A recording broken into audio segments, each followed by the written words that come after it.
Hello, courageous community. It's Madeline Hernandez with you. Today I have Wendy Vasquez, aka Wendy Love. She's been married to her amazing husband for over 24 years and is a mother of three beautiful children. She's a grandmother to the cutest grandson ever. She's been in the medical field for over a decade and is a certified phlebotomist with Quest Diagnostics. She recently became a Christian life coach and would like to further her coaching services by helping battered women to revisit their strength and transform their wounds to a new version of themselves. God is her number one priority all day, every day, and her family is her pride and joy and biggest motivation. Her dream is to finish a project she has been yearning to complete since she left her abusive relationship. It's based on her true story. Wendy, thank you and welcome to the Courageous Podcast today. Hi, Madeline.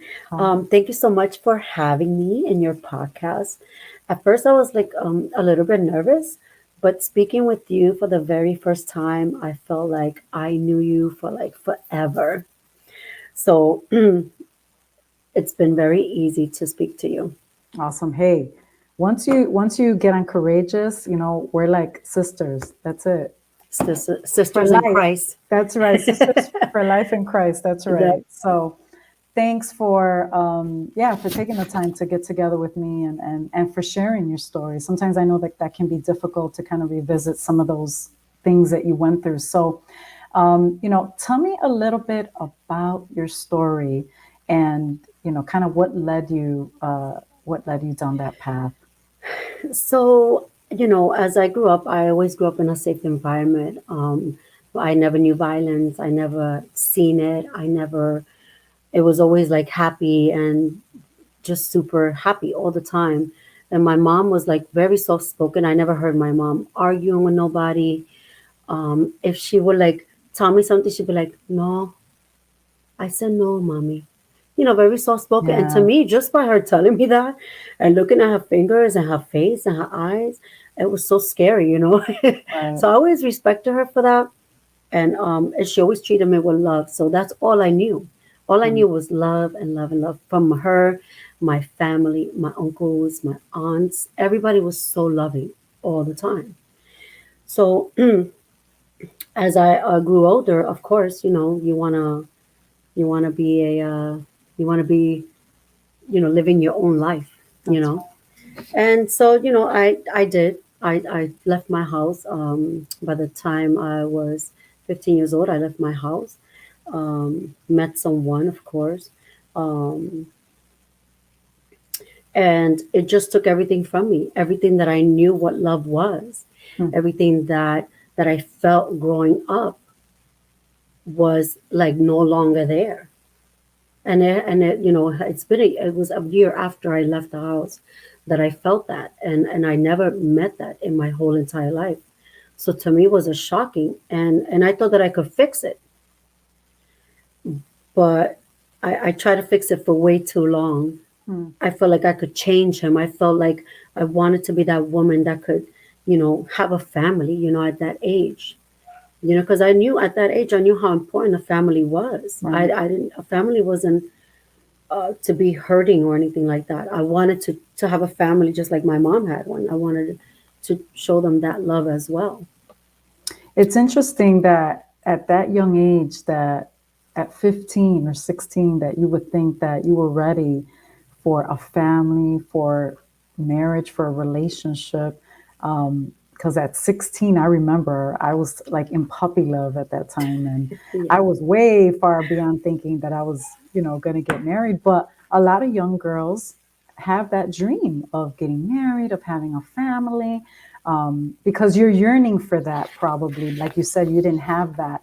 And so you said that you were, verbally, physically, mentally abused. He didn't want you to talk to anybody, talk to any friends, kind of kept you Mhm. away from people. Um, and like you said, everything you knew was love, laughter, happiness. And so, how long did you suffer in that abusive relationship? Um, I could say 5 because in the beginning, like everything, every relationship is so lovey-dovey. Oh, I love you. I'm gonna The give you the honeymoon. world. Right. It's like a honeymoon, right? So you think the best of your life, and you have no idea what's gonna come in that dash, in between your life. Like from the beginning, the beginning, right? But you don't know in between those lines. Right. And so, I took it. I wanted that. I wanted to have a family. I wanted to that. It's so weird at that age. And you're right. It was so like I really I don't even understand it myself. Right. Maybe it was a path that God wanted me to go Yeah. through. I believe so. So you said you suffered for like, 5, 6 years. When you and I talked, you had said that you did try to kind of leave him a couple of times, but did you ever try to like really leave him? And when you did, how did you feel or why did you go back?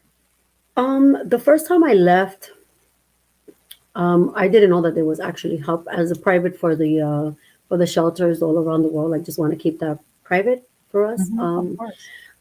There is when I went to the shelter, when I left, I was okay with leaving, but then I wasn't like ready to leave. It's Right. like you have to be ready in order to do anything in your life. You have to be ready, and I was just not wasn't ready. I liked the fact that I left, but then I felt empty. I just felt like I feel bad for him. Like I really Right. did feel bad, Right. and I felt like he needed somebody, and uh, and so that's why I went back to him the second time. The first Right. time there was no second time. I never left him the second time. Mm. It was one time, didn't succeed, but then the third time, that was the last. And that was, I know you said that after several years, you kind of got tired and you decided that you had enough. And I remember you telling me that your girls were really little, like, maybe like 3, 4, 5. So, I mean, to me, those are toddlers. What was the final turning point for you? I know you said that you and him got into this crazy, huge fight, and that day you realized that I'm not doing this anymore. You know how when you go to the hospital and you have a heart attack, right? And then they do surgery and they tell your family, hey, you know what? This is a 50-50 chance All right. of her living, And to me, I felt like I was in that position. If I was not going to leave that day, as hard as bad as the hitting was, the physical was, I felt as if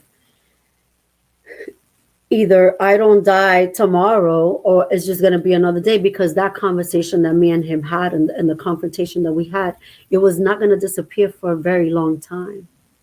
And you stood up for yourself that day, though, right? I You actually said, did. I did.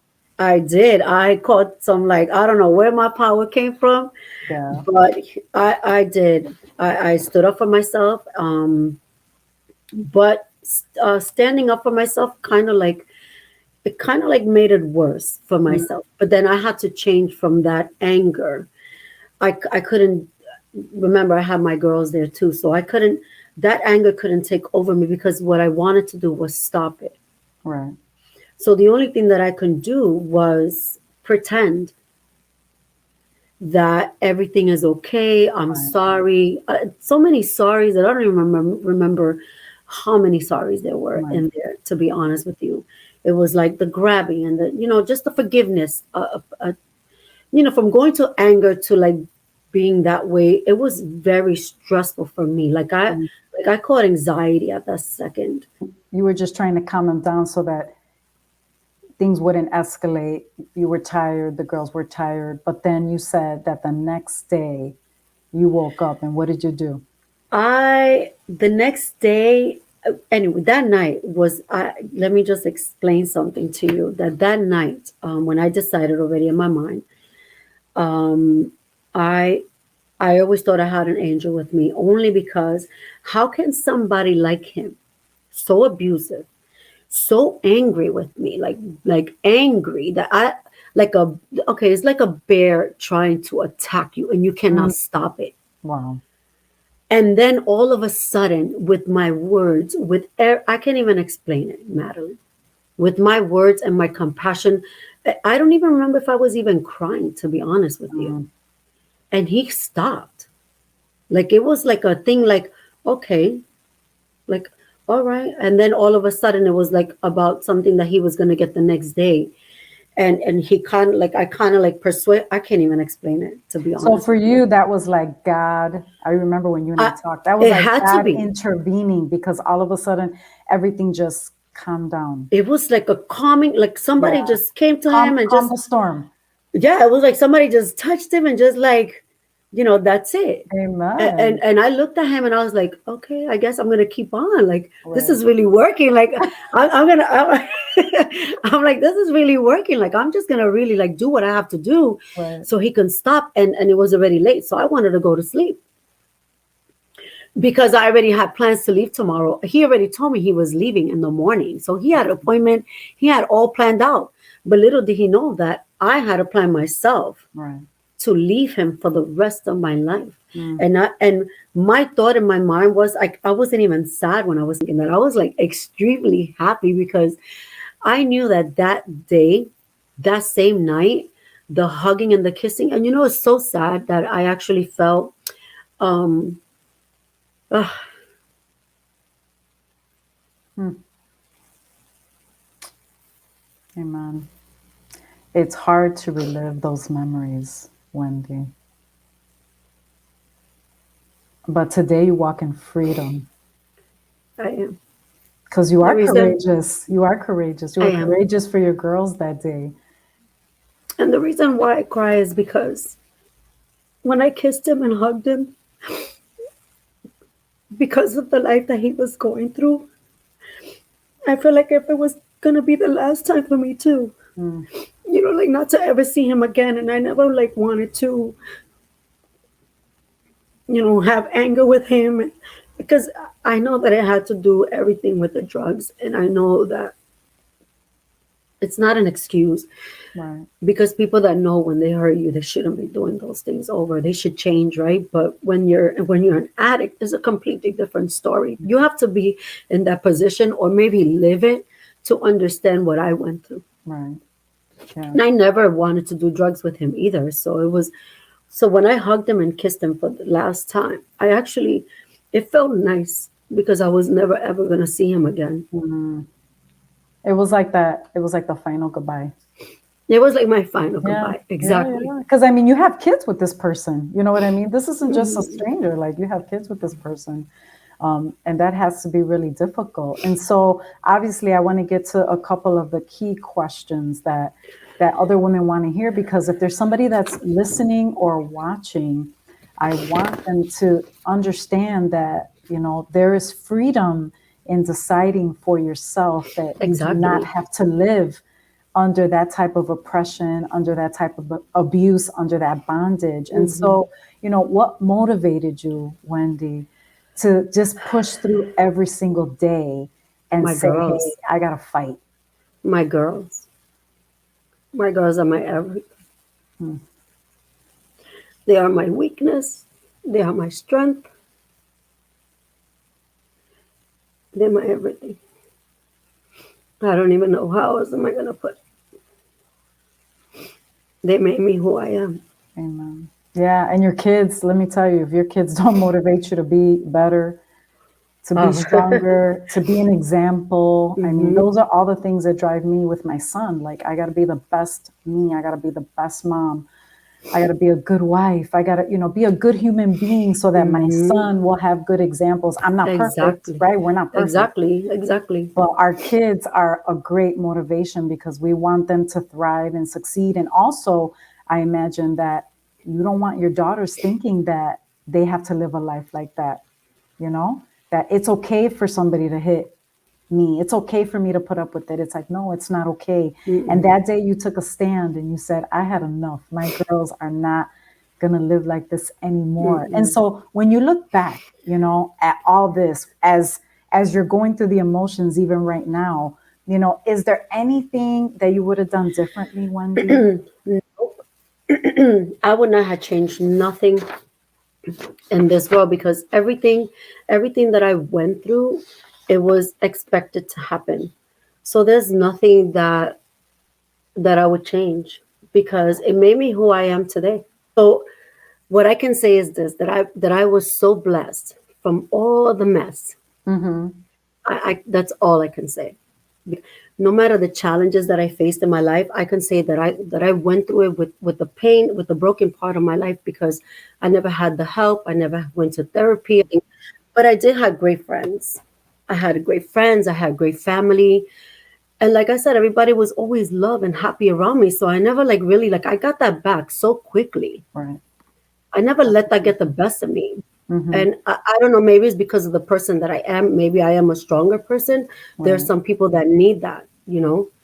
But in me, I was just so extremely happy, like ecstatic happy that I was gone. And I was so happy. You were free. I was free. I was like a butterfly. I was like, ooh. I'm like, thank God that this Yeah. is over, because it is over. I could never go through that again. And I never did. That's Ever amazing. since this been what, like 32 years now. My girls are 32 and 31. Wow. That's how long.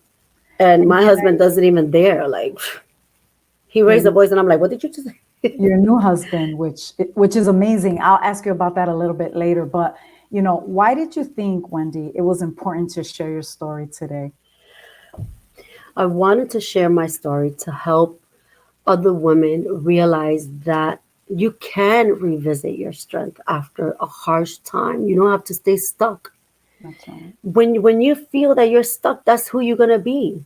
But you could get unstuck and be happy and be with people that's gonna take that out of you. Because if you don't, then you're gonna be there. If your friends are like that, you're gonna be like that.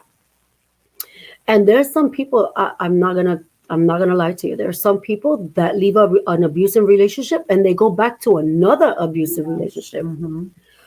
You have to change that pattern. That's right. That pattern of going from okay, he's a different man, but that different man could have the best things ever, but he's still abusing you. But yet Exactly. he's supporting you and he's doing something that the other guy didn't do. Right. Mm-hmm. Sometimes we say we could just take a little bit of everybody, right? Every man. You Exactly. make like this perfect little guy. Be like, vente conmigo. Like, come with me. And you carry him like a purse. You put him in your big bag. Let's go, baby. I just made you. When you find that perfect man, let me know, okay? I think That's what I'm saying. I If could we could hook just, up some of my friends. exactly. You just take a little bit of piece of every guy that you meet. And you be like, okay, Right. I want this in him. I want this in Ija. You put him in your book Yeah, bag and let's go. that's If it it. Yeah. was that easy, but it's It's not. not. No, it's not. Yeah. It You're is right. not. You're right. You Yeah, don't know what you're going to get, that's right. you And so know? if somebody's listening and they say, hey, that's me. I went through that and I'm still broken, or I was in multiple relationships, or I'm there right now. What would you say to encourage them, Wendy? It's okay to feel like that. It's okay. It's okay not to be okay. You just have to come out of that comfort zone, and like I said, go with people that's gonna encourage you, that's gonna take you out of that shell. You don't have to stay there. And either that, or if you believe in God, or if you want that strength, from that faith, from God, then you go ahead and look for that. Look for things that's gonna make you happy. And if nobody wants to do it for you, do it for yourself. That's right. You don't need nobody to do it. I did everything by myself. I'm not going to tell you it was an easy path, because it wasn't. Mhm. I just thank God that I never got into drugs, or that I never, looked to heal my pain with that. Right. My healing was starting a new life. What am I going to do now that I'm single? I'm not getting hit. Like, I was just like, what am I going to do for myself now? What can I Exactly. do? Yeah. And so I started going to school, just busy. I was like hopping Mhm. around, like, Yeah. doing stuff, You trying to were, make I myself mean, it better. sounds like what you're saying is that you took the time to invest in yourself. You went to Hmm. school, you surrounded yourself with positive people, with people that are supportive. And let me tell you, when we don't have anybody there, like you said, to encourage us, listen, sometimes we got to lay hands on ourselves and pray for ourselves. And that's Exactly. okay. That's Hmm. okay. Pray to God that He will help you and encourage you and surround you with the right people to do that. Because, we're really not alone. There are times when we feel like we're alone, but God is always with us. And I love that. And, Hmm. there's a verse that I wanted you to share. It was Philippians 4:6. Oh yeah. So I love that verse. It kind of like represents me as well because I'm always giving thanksgiving and I give thanks to God. I'm not gonna lie to you. When I'm drawing blood on a patient, I'm like, thank you, Jesus, that it was easy. Everything that I do, from the time that I open up my eyes, I say, good morning, thank you, Jesus, that I woke up, I'm good, I'm not sick. Yes, It's a discipline, yeah, it's just you have to discipline yourself to do that. that's But right. I'm not gonna lie to you for being so grateful and having all this gratitude, just overload gratitude that I have from everything that He has done for me. And so it says, don't be anxious, but in every situation, by prayer and petition with thanksgiving, present your request to God. That's all you have to do. That's awesome. And don't expect God to be like, Chung, here, you can have it. No, honey, you gotta work. You That's gotta right. work hard for Yes, that prayer because that's it's not easy. If it was that easy, trust me, this whole world would be perfect. But because we're yes, not perfect and yes, everything is imperfect, we have to make it perfect for ourselves as that's much as we can. that's right. And to be honest with you, only people that think that you're perfect is your kids. That's that's all I have to say. They always say, "Oh, you're the best mother. You're so perfect, right?" I, And the I kids I always, beg to differ. I beg to differ. I don't think I've ever heard my son say, "Mom, you're perfect." I wish I could hear that. "What? I Oh my God, wish let I me could talk hear to that. your son." Man, I'm sure he did. your daughters are awesome, man. Like, No, oh, my whole I kids will love be like, it. "Mom, you're so perfect. You're so nice." I'm like, "Oh my God." No, And then he tells me I'm the best mom, but perfect.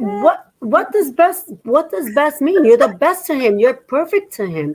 That's Yeah, the only people that we're gonna be perfect to, and you're gonna be the best. You could be in the street. yeah, I know mothers that have been in the street, doing whatever it is that they do, and their kids love them. yes, yeah. I That's could be raising them, and their kids are like insane about their moms yes, that's so true. because we carried them. The love of a mother, let me tell you. I Oh, wanted to share these 5 points of encouragement because I think it's really critical when you shared it with me.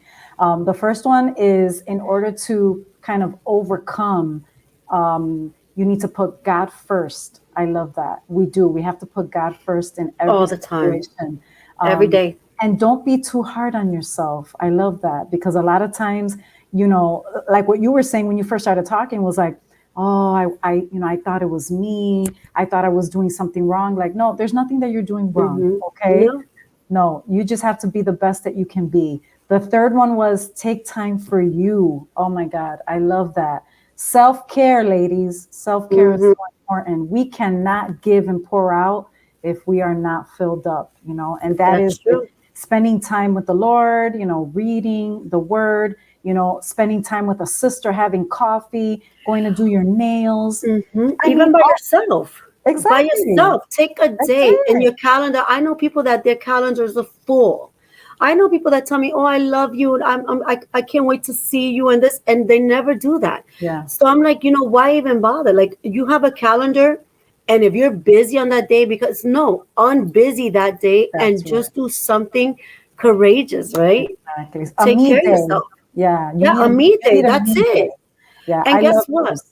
Yeah, and if you want to just be home with your pajamas, you don't even want to brush your teeth, don't do it. The best. Who The cares? best pajama days. I love it. And the Yeah, last two that I don't want to forget is if you fail, try again.